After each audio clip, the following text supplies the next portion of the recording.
And Steve, we've talked about some of the things going on at camp, but Chris and I are both very excited about the Hard Knocks deals. Chris? Yeah. The show's going to debut on August 4th. We know Mike McDonald's just loving that HBO Hard Knocks is going to be everywhere. But let's have some fun with it. A few guys you're excited to see on the show, Steve. Well, we talked about him a minute ago. Spoon always has something to say, and it's great to listen to him. He always gets excited, so I'm looking forward to that. Our guys are again they're pretty focused on what they have to do. So I'm expecting that there will be some guys who, unlike maybe some years past, like go way back. If we had Hard Knocks back in 1976, well, first of all, we'd have probably been thrown off the air pretty quickly because of some of the players that we had who like to have fun. But this group is a real business-like group. Derek Hall is a guy who has a great personality, and they love him with the Seahawks. I think he'll have some things to say. And then, JSN, great guy. Bobo is a personality as well. So I think we'll see a little bit of that. Leo Williams. Jay Reed, oh my goodness, Jay Reed. Don't let him get in front of a microphone unless you've got a cough switch or a beeper handy. But there are just so many of those guys, all personalities. But again, this is training camp. Whatever happens on the outside here, the Hard Knocks, that's all just extracurricular activities. The focus has got to be on getting ready for the season, each and every practice. And I know that Mike and the leaders on this team will focus on that don't take your eye off the ball, not for one practice, not for one play, because you just don't have that many opportunities before you get ready to play the regular season. Yes, Booth, I'm sure you and Wyman will get a little bit of airtime on Hard Knocks for sure. But what's it like working with him in the booth and having the relationship you have with him with the chemistry? You're talking about Dave Wyman? Yeah. Yeah. Oh, it's great. I mean, we get along so well. He's a little younger he's a pretty fair amount younger than I am actually, but he's an old soul when it comes to football. He looks at the game kind of in that way, but he also understands all of the stuff that's new, all of the analytics and how you judge and how you go about making decisions and why you do what you do. It's funny. I've had two analysts that I've had a chance to work with since I've been doing play-by-play. One was one of the greatest quarterbacks in the history of the NFL. And now I got a great defensive player who can focus on that side of the ball as well and tell us why something worked or why it didn't work.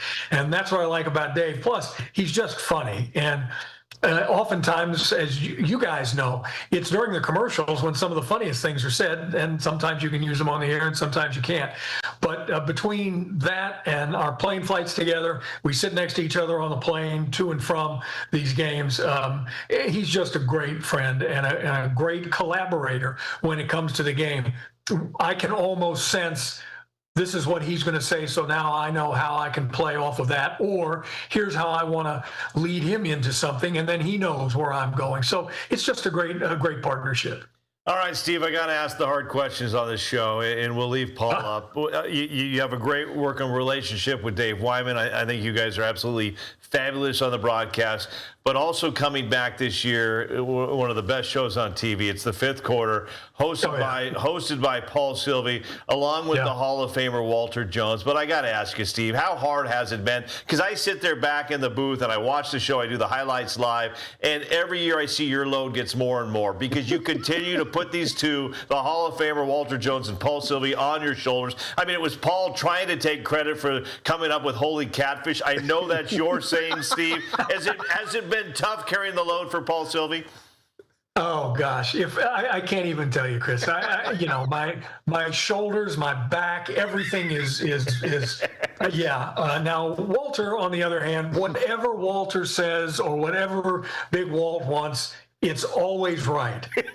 Whatever he said, it's perfect. Walt, just do that again because you're always right because, pal, you're in the Hall of Fame. He has a ring about the size of a pork roast that says Hall of Fame on it. So he's cool.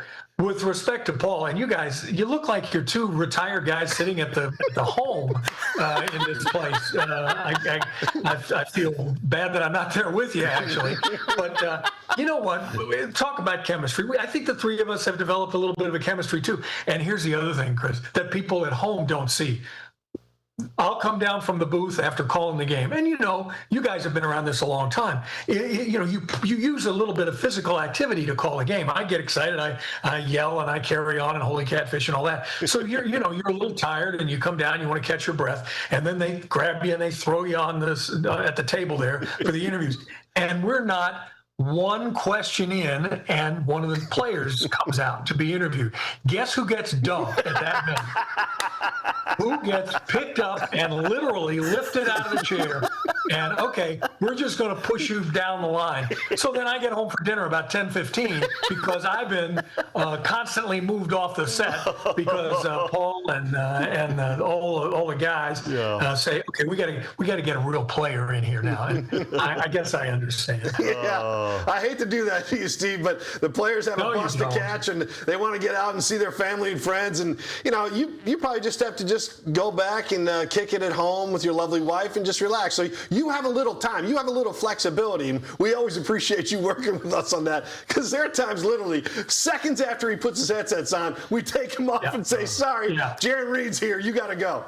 That's right. I'm in the middle of some really incredibly insightful answer, and boom! But I'm out. You know what you got, Steve, that others don't have. That's right. Look at my hand. I got no ring here, Steve. I got no Super Bowl ring. That's here. it. Show us the ring one more time. Right there. Yeah. There it is.